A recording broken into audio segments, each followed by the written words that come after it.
भ्रम, क्लम, तंद्रा, निद्रा, मूर्छा जो है या संन्यास जो है, डिसऑर्डर ऑफ सेंसोरियम मतलब सेंस का लॉस होना, इस तरह के जो होते हैं तो इस पर भी कई बार शॉर्ट नोट्स आते हैं। तो भ्रम, क्लम, भ्रम का मतलब होता है कि कन्फ्यूज़न वाली जो कंडीशन होती है, इसमें बहुत सारी चीज़ें। तो भ्रम की तुलना क्या था, वर्टाइगो, यहाँ पर भ्रम का मतलब इन्होंने चक्कर आने से किया। तो वर्टाइगो वर्ड अगर आप याद रखोगे तो वर्टाइगो बहुत सारी वजहों से हो सकता है। जैसे मैं सिंपल सा वर्ड कहूँ, अगर भ्रम की बात करेंगे, जिनका लो बीपी रहता है उनको भी चक्कर आते हैं, जिनका हाई बीपी हो जाता है उनको भी चक्कर आते हैं। अगर कान में सेमी सर्कुलर कैनाल में जो फ्लूइड पड़ा हुआ है वहाँ पर डिसबैलेंस होता है, जो पेरिलिम्फ पड़ा हुआ है, तो उसकी वजह से भी चक्कर आते हैं। तो भ्रम आने की बहुत सारी वजह हो सकती है और मॉडर्न में उसके लिए दवाएं देते हैं, लेकिन हम लोग आयुर्वेद में अपना अलग तरीके से ट्रीटमेंट कर सकते हैं। और भ्रम के केस में सबसे पहले आपको हेतु पता होना चाहिए, हेतु के बाद में ही आप वो कर सकते हो। तो इसमें रोगी को सिर के घूमने से प्रतीति होती है और तभी चक्कर खाकर गिरता है, इसलिए उसे भ्रम कहते हैं। एक्चुअली भ्रम भी कई सारे तरह का होता है, यहीं पर मैं आपको बताऊंगी, हालांकि बुक में कम लिखा हुआ है लेकिन आपको बता रहे हैं। भ्रम के केस में दो तरह का भ्रम होता है। एक के केस में क्या होता है कि हम हिल डुल रहे होते हैं, और एक के केस में होता है कि हमें बाहर सराउंडिंग वाली चीज़ें हिलती डुलती से लगती है। तो दोनों में थोड़ा सा दोषों का अलग अलग इन्वॉल्वमेंट होता है और उस हिसाब से चिकित्सा की जाती है। तंद्रा का मतलब ये होता है जैसे जब नींद आने से पहले की कंडीशन होती है ना, कुछ भी आपके दिमाग में घुस नहीं रहा होता है, तो इंद्रियार्थों का उचित ज्ञान नहीं होना। जैसे टीचर पढ़ा रहा है लेकिन अब तंद्रा में पढ़े हुए हैं तो कुछ भी सुनाई थोड़ी दे रहा है, हम तो अपनी आधी मतलब तमस वाली अवस्था में पड़े हुए हैं। तो शरीर में गौरव, जिह्वा, क्लम तथा निद्रार्थता की प्रतीति होती है।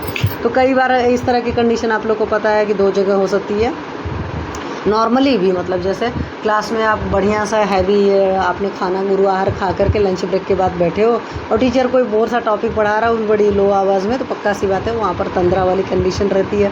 या इसी गर्मी के मौसम अच्छा सा चिल्ड एसी चला लिया और सोचा कि बैठ जाएंगे पढ़ने के लिए, और कुछ लगा लिया यूट्यूब वगैरह पर कि अपनी पढ़ाई का एजुकेशन का, उसके बाद वो वीडियो समझ में नहीं आता, आप सो जाते हो। तो एक तंद्रा की कंडीशन तो ये होती है। तो तंद्रा तमोगुणित और वातक की प्रधानता हो गई, ठीक है। एक तंद्रा क्या होता है कि एक पेशेंट को देखेंगे ना, वह हर वक्त तंद्रा की कंडीशन में रहती है। तो जो पेशेंट हर वक्त तंद्रा की कंडीशन में है तो पक्का सी बात है, कुछ लोग देखते नहीं हर वक्त बिल्कुल जैसा लगता है पता नहीं कितना इनके ऊपर कफ का प्रकोप है, कितना बिल्कुल एकदम लिथर्जिक पड़े हुए, कोई जान ही नहीं है, तो वहाँ पर ट्रीटमेंट की ज़रूरत पड़ती है। नॉर्मली जब ऐसा है कि अगर हमने गुरु पदार्थ का सेवन किया, अभी जैसे मैंने गर्मी बहुत ज़्यादा है तो पंखा बहुत तेज़ चलाया हुआ, तो उसमें एक बड़ी सूदिंग सा इफेक्ट आ रहा है, तो वहाँ पर भी एक तंद्रा की कंडीशन होती है।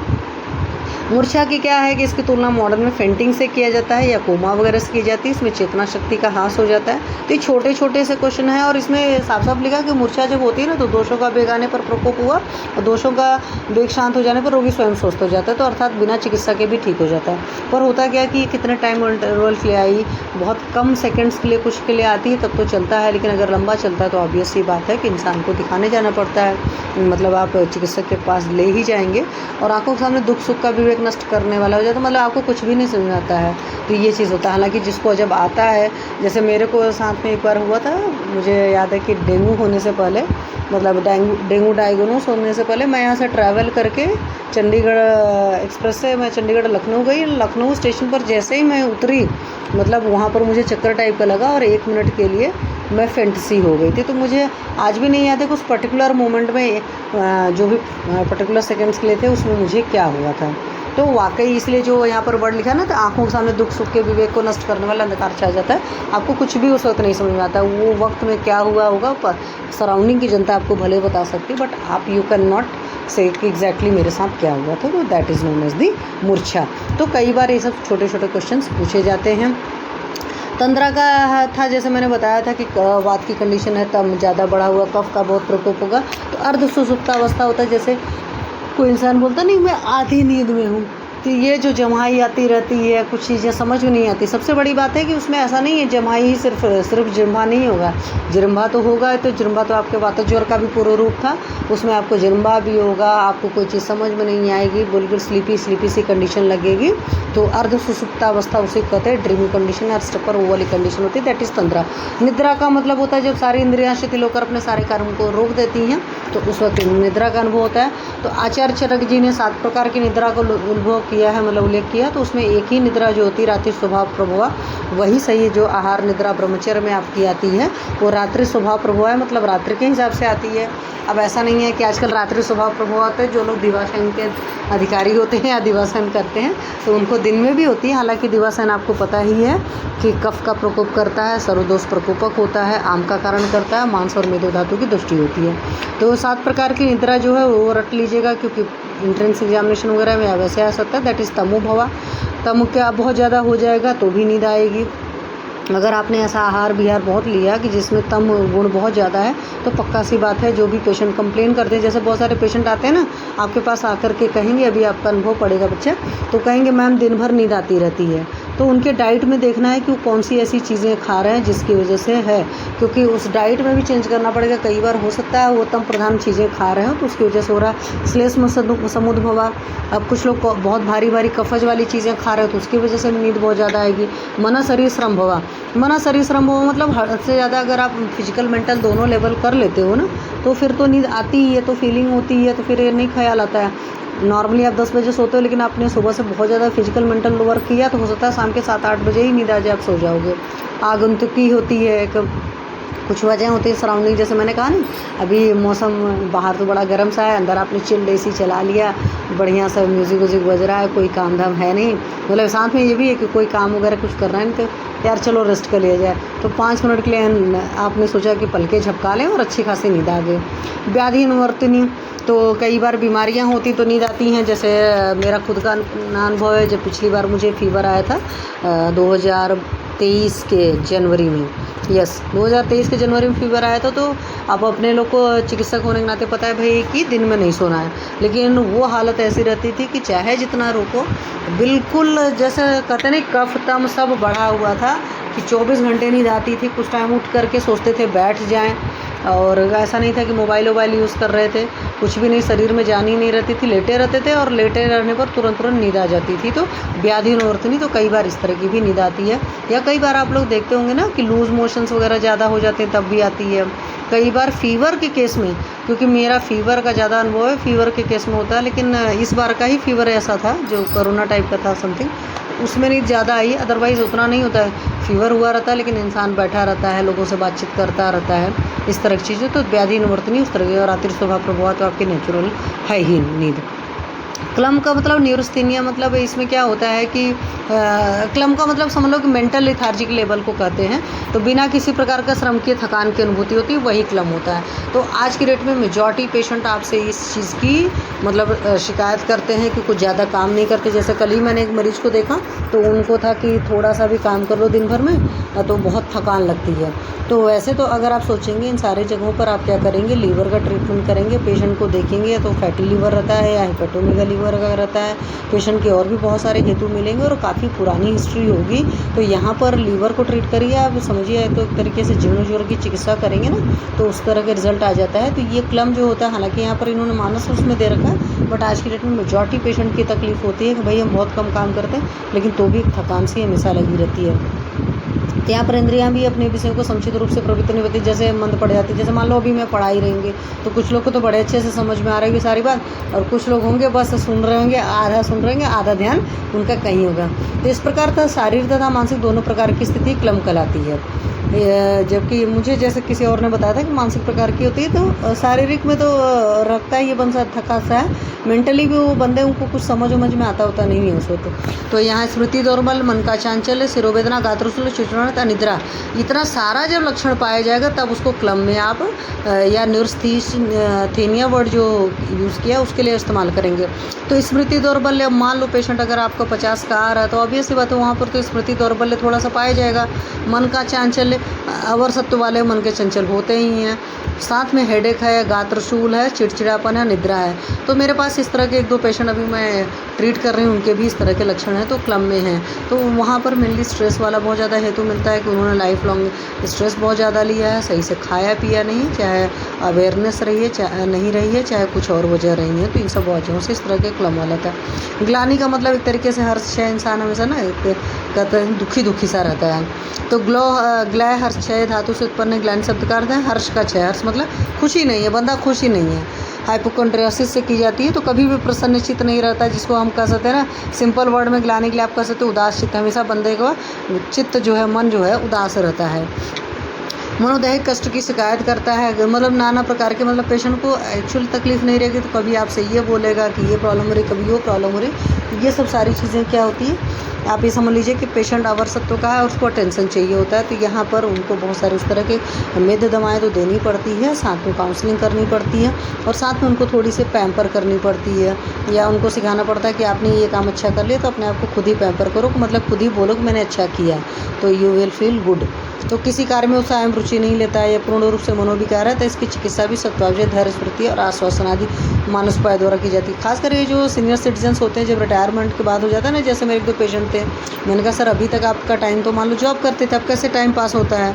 तो उनको था नहीं मैम अब कुछ काम नहीं करना है। तो उनको किसी काम को करने का नहीं, तो मतलब वही काम करते हैं जहाँ पर बिल्कुल भी बस नहीं चलेगा तो उनकी मजबूरी रहती है, वो वाले काम बस करेंगे। तो ये चीज़ होती है हर्ष की अवस्था, दैट इज़ ग्लानि। उसी तरह संन्यास का तो वही कोमा के लिए वर्ड यूज़ होता है, तो बिल्कुल तो हो जाएगा। अति प्रवृत्त दोष जब प्राणायातन में पहुंचकर शरीर, मन तथा वाणी की क्रियाओं को अवरुद्ध कर देते हैं तो रोगी को संन्यास होता है। कोई भी एक्शन नहीं रह जाता तो पता ही कोमा की कंडीशन क्या होती है। तो इस अवस्था में रोग काष्ठीभूत हो जाता है, मतलब रोगी जो होता है, काष्ठीभूत का मतलब होता है कि लकड़ी की तरह गिर गया और तथा मृतप्राय हो जाता है। इस अवस्था में यदि सदैव फला आत्यायिक चिकित्सा व्यवस्था नहीं की जाए तो रोगी शीघ्र ही मृत्यु हो जाती है। तो ये सारी चीज़ें आप जानते हैं। तो सोचो हमारे कितना बढ़िया वर्ड यूज़ होता है काष्ठीभूत, मतलब जैसे लकड़ी होती है, बेजान सी चीज़ गिर जाती है वैसे इंसान गिर जाता है। तो यह गंभीर कोमा की स्थिति है और इसमें और चीज़ें नहीं हैं। और जैसे मूर्छा उर्छा के केस में क्या हुआ था, मद वगैरह के केस में जैसे बेग शांत हो जाता था, मरीज़ बिल्कुल नॉर्मल हो जाता, तो चिकित्सा की ज़रूरत नहीं पड़ती। बट जो संन्यास होता है इसमें बहुत सारी औषधियों से चिकित्सा करनी पड़ती है। तो मूर्छा दैट इज़ फेंटिंग कोमा, भ्रम दैट इज़ वर्टाइगो, तो वर्टाइगो का मतलब सिंपल सा है चक्कर आना। तंद्रा का मतलब हो गया कि वात और कफ बढ़े हुए, मतलब कफ बढ़ा हुआ है और उसमें कोई चीज़ आपको समझ में नहीं आ रही है। तंद्रा में त से समझ लीजिएगा तफ है, और तंद्रा में कंडीशन ऐसी होती है ड्राउजीनेस सा फील होता है, या सिंपल सा कह दो कि कुछ भी नहीं समझ में आ रहा, इंद्रिया सारी चीज़ों को समझने में असमर्थ हैं। तो दैट इज़ तम की कंडीशन बहुत ज़्यादा होगी, तभी तो निद्रा कफ के साथ में शारीरिक दोष में और मानसिक दोष में पक्का सी बात है तम का होता है, क्योंकि तम नहीं रहेगा तो निद्रा नहीं आएगी। संन्यास के केस में अत्यधिक कफ हो जाएगा और अत्यधिक तम हो जाएगा। तो अत्यधिक कफ इसीलिए तुरंत इमरजेंसी ट्रीटमेंट करना पड़ता है। दैट इज़ मान लो कि बहुत ही तीक्ष्ण प्रधमन नस वगैरह देते हैं, इस तरह की चीज़ें जो आयुर्वेद में की जाती है, मॉडर्न में तो तुरंत रिवाइव करने की तरह तरह से कोशिश की जाती है। तो मूर्छा वगैरह के स्वतंत्र आत्यायी की व्यवस्था करनी चाहिए। तुरंत आपको मालूम है कि इमरजेंसी ट्रीटमेंट नहीं करेंगे तो पेशेंट रिवाइव नहीं कर पाता है। तो इसके निदान संप्राप्ति में क्या है कि क्षीण से बहुदोष से विरुद्ध आहार संयुना हीन सत्व से, मतलब जिसके बहुदोष जो हैं वो बहुत सारे दोष बढ़ चुके हैं, क्षीण शरीर है, विरुद्ध आहार विहार का सेवन करता है और अवर सत्व का है, ऐसे इंसान में दोषों की विकृति होकर के वाय आयतन जो इंद्रियाँ वगैरह हैं, आभ्यंतर में मनोस्रोतस हैं, वाय अंदर विकृत दोष प्रवेश करेंगे तो उससे मूर्छा की उत्पत्ति होती है। और बेगाघात वगैरह कई बार होता है कि चोट चपेट लगने से भी होता है, कई बार जो बेग वगैरह रोकते हैं तो उनकी वजह से भी होता है। ठीक है, पूर्ण रूप में हृदय चेस्ट पेन वगैरह के पेशेंट से शिकायत कर सकता है, जिमा बहुत ज़्यादा आ रही है, आप देख रहे हो डिप्रेशन है, ड्राउजीनेस से संज्ञा दौर्बल्य वगैरह की शिकायत करता है। कई बार बहुत सडन भी चीज़ें हो जाती हैं जैसे, और कई बार धीरे धीरे पेशेंट कुछ शिकायत करता रहता है, तो वहाँ पर समझने की ज़रूरत होती है। मीन्स पेशेंट कभी भी कोई कंप्लेन करे, अगर बहुत पुराना पेशेंट है जिसको आप देख रहे हो और मालूम है कि जैसे स्टीरियो पेशेंट में कि वो आधी शिकायत होती है, आधी अंदर प्रॉब्लम कम होती है, लेकिन कई बार पेशेंट की हर चीज़ को बहुत ध्यान देना पड़ता है कि पेशेंट बैठा है बहुत सिंपल सा और अचानक गिरता है और वो चल बसता है, तो इस तरह की भी कंडीशन होती है। तो हमें वो सब सारी चीज़ें जज करनी आनी चाहिए, या मुश्किल होती है थोड़ा सा, लेकिन देखते देखते समझ में आने लगता है अगर हम बहुत ध्यान से देखें। तो चरक जी ने हमारे 4 ही टाइप करे थे, दैट इज़ वातज पित्तज, याद है आपको? एक में कफ बहुत बढ़ा हुआ था, एक में पित्त बढ़ा हुआ था, एक प्योर वातज था और एक अभी हाथ वाला था। यहाँ पर है चरकोक्त वातज पित्तज कफज सन्निपातज, और सुश्रु जी ने उसके ना रक्तज मध्यज विसज भी दे रखे हैं वेद। तो ये सारे जो रक्तज होता है, मध्यज विसज होता है, सन्निपात के जैसे ही हैं। वातज मूर्छा में क्या होती है, आकाश को रोगी नील कृष्ण अरुण वर्ग का देखेगा, जैसे नॉर्मली वात का होता है, शीघ्र ही होश में आएगा। बेपथु होगा, मतलब बदन में दर्द होगा, अंग में दर्द होगी, पीड़ा कार्श होगा, शरीर छाया युक्त हो जाएगा। इस तरीके से सारी चीज़ों की पित्तज वाले में आकाश को रखता है, पीत वर्ण देखता है वो मूर्छित हो जाएगा। सस्वेद होश में आता है, क्योंकि स्वेदिंग जो है स्वेटिंग वगैरह ये आपका पित्त का लक्षण है। और तृष्णादा रक्त पिता को लक्षण पिताब सन्निवर्च, तो सारी चीज़ जो है मलमूत्र सब में पीतता रहेगी। कफज वाले में कफज मूर्छा करोगे, आकाश में को आच्छादित होते हुए देखता है, देर से होश में आता है, क्योंकि कफ में हर चीज़ थोड़ा सा सस्टेन करती है। इसमें गौरव होगा, प्रसेक होगा, मुँह से लार जो निकलेगी, हृलास वगैरह की होगी। सन्निपातज मूर्छा में तीनों ही लक्षण होंगे, तो पेशेंट शीघ्र ही बेहोश हो जाएगा, तो अपस्मार की तरह हो जाएगा। अपस्मार यू बिना विवश चेष्टा, विवश चेष्टा के बगैर होगा, जैसे उसमें तो अपस्मार में हाथ पर इधर उधर फेंक फांक रहा था, इसमें इस तरह की चीज़ें नहीं होंगी, कन्वल्जन होंगे, बेग लंबा होगा और गंभीर होगा। रक्तज मूर्छा में पेशेंट को क्या होता है ना, रक्त की गंध से, जैसे आपने देखा ना कुछ लोग को होता है ब्लड लेटिंग किया जाता है ना, आप लोगों ने अपने साथ में देखा कुछ लोग ऐसे होते हैं कि वो नहीं करा पाते हैं इस तरह के काम, और ख़ास करके अपने तो फील्ड में कम रह जाते हैं। बाहर में देखते हैं कुछ लोग की आदत होती है, थोड़ा सा भी कुछ प्रॉब्लम हो जाएगी तो उनको खुद ही, मतलब पेशेंट को संभालो कि उनके अटेंडेंट को संभालो, तो कई बार अटेंडेंट इस तरह के होते हैं, उनको प्रॉब्लम होती है। या जैसे आप लोग देखोगे कि मैं अभी कुछ दिन पहले हमारे नोन में किसी की डेथ हो गई थी मेरी सोसाइटी में, तो मैं स्मशान घाट गई थी। अपने यूपी में नहीं जाते हैं, बट यहाँ पर चूँकि पंजाबी लोग जाते हैं, और I was highly attached with that person. तो सो मैं आंटी जो मतलब थी हमारी, तो उसमें हम गए थे, तो मैं आगे तक गई, तो मैंने 1-2 लोगों से बोला मेरे को, क्योंकि आगे जाकर चेहरा भी देखना था जब चिता पर रखा जाता है बॉडी, तो और सारी लेडीज़ ने बोली हम नहीं जा पाएंगे। तो हमने कहा नहीं ऐसा तो नहीं है, अब अपने लोग को हर चीज़ से तकलीफ़ होती है, बट देख लेते हैं। पर बहुत सारे पेशेंट्स ऐसे होते हैं कि जैसे अभी आपका रक्त का छोड़ो, कई सारे लोग ऐसे भी होते हैं कि जैसे किसी को वॉमिट हो रहा है, मान लो वमन कर्म कराना, मैं उस वजह से आपको बता रही हूँ। तो अगर वमन कर्म में आप देखेंगे, कई सारा इंसान ऐसा होता है कि वो सामने वाले को उल्टी करता है, वो देखता है, उसका खुद का मन ख़राब हो जाता है।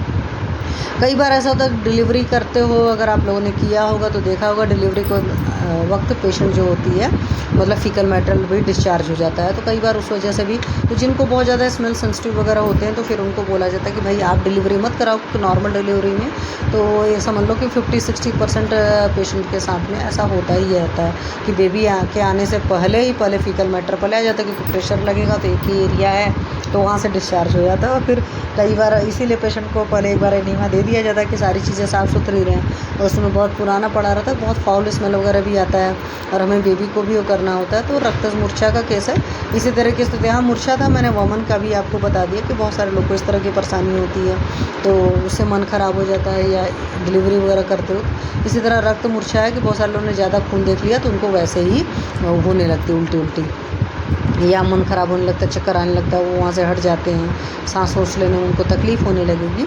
और विषज या मध्यज मूर्छा है, बहुत ज़्यादा विष का पान कर लेते हैं या मद्य का पान कर लेते हैं, तो आपने देखा होगा इस तरह के पेशेंट आते हैं, क्योंकि हमारे आयुर्वेद का कंसेप्ट है कि जो विष और मद्य के गुण होते हैं वो उसके जो 10 गुण होते हैं उसके जस्ट उल्टे होते हैं, जैसे लघु रुच विशद विवाही तीक्ष्ण विकासी सूक्ष्म उष्ण और ये आपके विष और मद्य के गुण होते हैं। तो इससे जस्ट उल्टा आपका ओज का गुण होता है, तो ओज के गुणों का पूरी तरीके से लॉस कर देते हैं, क्योंकि 10 उसके खिलाफ में जा रहे हैं, तो पक्का सी बात है तुरंत लॉस कर देंगे तो प्रॉब्लम होगा। तो कई बार अल्कोहल वाले पेशेंट को देखते हैं अंट बकते हुए, तो प्रलाप करता है, तो ये चीज़ें मध्यज मूर्छा में पाई जाती हैं। चिकित्सा की बात करेंगे तो निदान परिवर्जन कराएंगे, सात्विक आहार विहार का संशोधन कराएंगे, जैसा भी दोस्तों कंडीशन होगा, कफ बढ़ा है, पित्त बढ़ा है कि वात बढ़ा है, उस हिसाब से आपने वमन है, विरेचन है या बस्ती को प्लान करेंगे। सामान्य क्रम में शीतोपचार करते हैं, शीतोपचार करते हैं किसके केस में, जैसे शीतल जल से सेक हुआ स्नान करेंगे, यहाँ पर रक्तज उक्तज वाले में ज़्यादा है, जहाँ पर रहेगा विशज वशज वाले में मणिधारण है, शीतल गंध द्रव्यों के पंखे की हवा, मतलब पेशेंट को थोड़ा सा अच्छा लगना चाहिए। कई बार मूर्छा उर्छा आता है पेशेंट को, लोग घेर कर बैठ जाते हैं, तो उस वक्त फ्रेश एयर का आना, आप लोगों ने पढ़ा होगा कि फ्रेश एयर का आना ज़्यादा ज़रूरी है, तो पेशेंट को थोड़ा दूर रहें और सांस रखें। विशेष क्रम में रक्तज मूर्छा में शीत क्रिया की, ये मैंने आपको पहले बताया, क्योंकि रक्त पित्त के साथ समानता रखता है, तो वहाँ पर शीत क्रिया करते हैं। मध्यज मूर्छा जो होती है उसमें लघु मद्यपान या शयन वगैरह कराते हैं। और विशेष ऊर्जा में विषग्न औषधियों का या एंटीडोट वगैरह यूज़ करते हैं तो उससे रिजल्ट आते हैं। अवबोधनी क्रिया मतलब कि पेशेंट बिल्कुल अनकॉन्शियस है तो उसको अवबोधन कराएंगे। अवबोधन का मतलब एक तरीके से समझ लो कि उसको कॉन्शियस में लाएंगे। तो उसको बेहोश पड़ा है, होश में लाना है। तो होश में लाना तो आपको तीक्ष्ण अंजन देना पड़ेगा। चंद्रोदयवर्ती है, तुथ्यावर्ती है। और पीड़न नासिका में करेंगे तो द्रव्य को स्वरस से भी कर सकते हैं और आप उसका चूर्ण भी डाल सकते हैं, जैसे कटफल वगैरह को यूज़ करते हैं। कुछ लोग शुंठी का मतलब तीक्ष्ण करते हैं, कुछ लोग काली मरीच का भी करते हैं, तो मैं आपको बता दे रही हूँ। नासिका में धुआं देना, धूम करते प्रधमन करते हैं, चूर्ण रूप नस्य नाड़िका यंत्र से देना तो प्रधमन को ला जाएगा। सुई चुभो कर देखेंगे कि यहाँ पेशेंट के अंदर कुछ हो रहा नहीं रहा है। पुराने कंडीशन में सब चीज़ें करते थे, अब आजकल तो क्या करते हैं, डॉक्टर पास ले जाते हैं, मतलब आप मॉडर्न में ICU में ले जाओगे तो वहाँ अलग तरीके से करते हैं, बट ये पुराने टाइम में लोग ये चीज़ करते हैं। पीड़ा नखांतरे आपने नाखून के पास दबाओगे तो पता है वहाँ पर बहुत जल्दी दर्द होता है, तो पेशेंट अगर वैसा रहेगा तो होश में आएगा तो कुछ बोलेगा। बाल खींचना है, दांतों से काटना है, या कभी कच्छू लगाना है। कभी कच्छू पता ही है, कभी कच्छू मतलब बंदर की तरह इंसान खो जाता रहता है। तो हमारे यहाँ तो बनारस में प्लांट था, एक बार टच हो जाता था तो फिर बहुत प्रॉब्लम होती थी, बहुत खारिश होती थी। तो जब रोगी ससंज्ञ हो जाए या होश में आ जाए तब निम्नलिखित विधि से, मतलब ये था आपने किया कि बेहोश को होश में लाया, जब होश में आ जाएगा तब आगे चिकित्सा दे सकते हो। भाई होश में आएगा तभी तो लघु अन्न दोगे, विस्मापन कराओगे, प्रिय का स्मरण कराओगे, बढ़िया बढ़िया बातें बोलोगे, अच्छे अच्छे वहाँ पर गीत वाद्य सब सारी चीज़ें बचनी चाहिए, विचित्र वस्तुओं का दर्शन कराएंगे, जिससे मतलब पेशेंट पूरा कॉन्शियसनेस में आ जाए। विरेचन कराना है, वमन कराना, धूमपान, अंजन, कवल धारण, रक्त मोक्षण, व्यायाम, उद्घर्षण, आतुर मन को डुबाने वाले कारणों से बचाना, मतलब कि अगर परेशान है तो उसको आश्वासन देना है, ज़रूरी है सब सारी चीज़ें। निद्रा कर योग भी दे सकते हैं, जैसे पेशेंट को नींद नहीं आ रही है, काफ़ी ज़्यादा परेशान है, तो पिपली मूल के चूर्ण को पुराण गुरु के साथ प्रयोग कर सकते हैं। तो सोचो आप नॉर्मली भी ऐसे यूज़ करते हो, क्योंकि पिपली मूल जो है आपकी दीपन पाचन द्रव्यों में आती है, तो पिपली मूल का चूर्ण ले लीजिए, उसको पुराण गुड़ के साथ कराइए। या निद्रा कर औषधियों में जैसे चूरस वगैरह का, क्योंकि मधुर है ना, अंदर जा कर के बढ़ाएगा तो कफ वर्धक आहार भी अर्से नींद आती है। पोतकी एक साग होता है, मांस मतलब आपका उड़द हो गया, मध्य हो गया, मांस हो गया, घृत दो दुग्ध गेहूं की चीज़ें बनी चीज़ें हैं, गुड़ के विकार हैं, मत्स्य के विकार हैं, भंग के लेप है, मतलब घृत भ्रष्ट भांग को लेप करना, तो भांग को जाछीर में पीस करके पैर पर जो लेप करते हैं उससे भी अच्छी नींद आती है। और ये आप अपने उस पेशेंट को यूज़ कर सकते हैं जो इंसोम्निया वगैरह की प्रॉब्लम रहती है ना, उस पेशेंट को बोल सकते हैं। लेकिन यहाँ पर एक प्रॉब्लम आ जाएगी, अजाछीर कहाँ से मिलेगा, तो नॉर्मली भी आप करा सकते हो, लेकिन देख लेना क्योंकि ज़्यादा अवशोषण हो जाएगा तो भांग के अपने एक ड्रॉबैक भी आना शुरू होते हैं। तो इसलिए मैं तो खास करके जो इंसोम्निया वगैरह के पेशेंट रहते हैं उनमें हॉट फुट बाथ वगैरह कराती हूँ, और उनको मतलब रात को बोलना है कि भाई हर चीज़ें परमात्मा को सौंप कर सोइए। और इंसोम्निया के केस में कई बार और देखना पड़ता है कि कोई काउंटर और तकलीफ तो नहीं है जिसकी वजह से पेशेंट को इंसोम्निया है, ठीक है, क्योंकि अधिकतर हाई BP वगैरह के पेशेंट मिलते हैं आजकल। मोबाइल जिंदाबाद है, जिसकी वजह से इंसोम्निया लोगों को बहुत हो रहा है। सुधा निधि रस यूज कर सकते हैं, मूर्छांतक रस यूज कर सकते हैं। अश्वगंधा रिस्ट बहुत बढ़िया नींद के मामले में होता है, और नर्वाइन टॉनिक की तरह, मसल टॉनिक की तरह, मतलब मसल रिलैक्सेंट की तरह होता है। जैसे अभी मैंने खुद एक अपने पेशेंट को दिया, और लोगों को भी देती थी, बट गरीब पेशेंट के रूप में मतलब आप बढ़िया सा अश्वगंधा रिस्ट यूज़ कर सकते हैं, क्योंकि अच्छी दाम नहीं है, ठीक ठाक सा पड़ता है। 10 ml बोल दो पेशेंट रात में रोज़ लेकर के सोए तो उसको नींद भी अच्छी आ जाएगी, मसल रिलैक्सेंट रहेगा, थोड़ी सी ताकत भी आएगी, तो कोई पंगा नहीं है। हमारा पेशेंट तो लीन थे ना, तो काफ़ी लंबा ले सकते हैं। सारस्वता रिस्ट आप दे ही सकते हो। अश्वगंधा रिस्ट और सारस्वता रिस्ट में ये है कि सारस्वता रिस्ट आपका 200 ml करीब 450 रुपये का आता है। अश्वगंधा रिस्ट 200 ml जो है 450 ml 200 रुपये का आता होगा। तो अश्वगंधा रिस्ट सस्ता पड़ता है। जिसको ज़्यादा तकलीफ हो तो सारस्वता रिस्ट दो, वरना अश्वगंधा रिस्ट से भी आप काम चला सकते हो। मेधावटी दे सकते हो, या हमारे यहाँ मेधावटी पतंजलि जी की आती है। जटामांसी के चूर्ण वगैरह दे सकते हो। जटामांसी के चूर्ण के साथ में होता है कि आपको फांट बनाना पड़ेगा, तो फांट बनाने के लिए क्या करना पड़ेगा, आप क्रॉकरी वाला कप ले लीजिए, नॉर्मल स्टील के कप मत लीजिए, उसमें ज़्यादा अच्छा बनता है। तो क्रॉकरी वाले कप में आप गर्म पानी डाल दीजिए, जटामांसी का चूर्ण डाल दीजिए, और उसको 2-4 मिनट के लिए ढक दीजिए, और 2-4 मिनट के ढकने के बाद में उसको छान करके पीजिए। तो जटामांसी का चूर्ण जो है, जटामांसी का फांट ले सकते हो। ऐसे जटामांसी का चूर्ण गर्म पानी से नहीं पिया जाता है, फांट के फॉर्मेट में जब आप लेते हैं तो बढ़िया रिजल्ट करता है। उसी तरीके से ब्राह्मी स्वरस वगैरह है, ये भी आपको पता है हमारे यहाँ। सामान्य मूर्छाहारी योग में कोलमचादी चूर्ण है, दुरालबा क्वाथ है, त्रिफला पयस है, त्रिफला का योग दे सकते हो, शिलाजतु दे सकते हो। ये सब क्या होता है ना, अधिकतर जितने भी अवसत्व वगैरह के पेशेंट्स होते हैं जिनको मेंटल डिसऑर्डर्स वगैरह होता रहता है, तो उनमें थोड़ा सा भ्रष्ट दवाएं भी देते हैं, क्योंकि भ्रष्ट दवाएं मैंने आपको शुरू से बताया भ्रष्ट के लिए नहीं होती, मेनली आपके अंदर शुक्र को बढ़ाती खाते हैं, क्योंकि शुक्र का गुण जो होता है ओज के गुण जैसा होता है। और मैं आयुर्वेद के हिसाब से शुक्र को मानती हूँ कि आपकी इम्यूनिटी पावर होती है, तो जितनी बढ़िया इम्यूनिटी पावर रहेगी उतनी ही बढ़िया सब कुछ लगे, मतलब भूख प्यास नहीं, सारी चीज़ें अच्छी रहेंगी।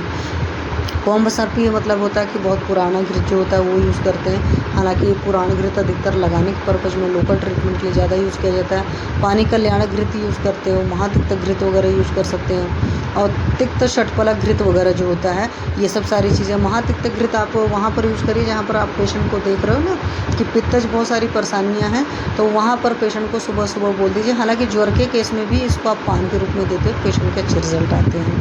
मतलब एज ए रसायन काल में दीजिए, ज़्यादा वैसे नहीं, और बहुत कम अमाउंट दीजिए, 4-5 ml। अपथ्य में तांबूल पत्र शाक दे सकते हो, दंत घर्षण करा सकते हो, आता पर धूप विरुद्ध अन्नपान वगैरह जो है, ये सब सारी चीज़ें अपथ्य है। नॉर्मली तांबूल वगैरह का सेवन नहीं कराते हैं, पत्र शाक वगैरह इसलिए ज़्यादा खाने को मना करते हैं क्योंकि वात बढ़ता है, तो वहाँ पर डिपेंड करता है, प्रकृति के हिसाब से डिसाइड कर लीजिए। और व्यवाय वगैरह कर्म करना मना होता है, कभी भी कुछ भी इस तरह की ज़्यादा तकलीफ है तो स्वेदन कर्म है, कटु पदार्थ है, तृष्णा व निद्रा के वेग का धारण तक सेवन है। मतलब जहाँ पर अगर उष्ण आहार विहार उसके हेतु हैं तो वहाँ पर इस तरह की अधिकतर चीज़ें मना होती हैं, तो इन सारी चीज़ों का भी ख्याल करिए। तो उष्ण चीज़ों, क्योंकि यहाँ पर आपने पढ़ा था मध्य था, चाहे रक्त वाला था, तो वहाँ पर हमें शीत वाले कार्यक्रम ज़्यादा कर रहे हैं, तो उस तरीके की चीज़ें हमें खाने पीने को देनी होती है। हालांकि हमारे तांबुल जी हृदय में आते हैं, अभी मैं आपको बता दूँ, ठीक है। तो अलग अलग बीमारियों में अलग अलग अपथ्य होते हैं, उस हिसाब से सेवन कराए जाते हैं, ठीक है। चलिए कोई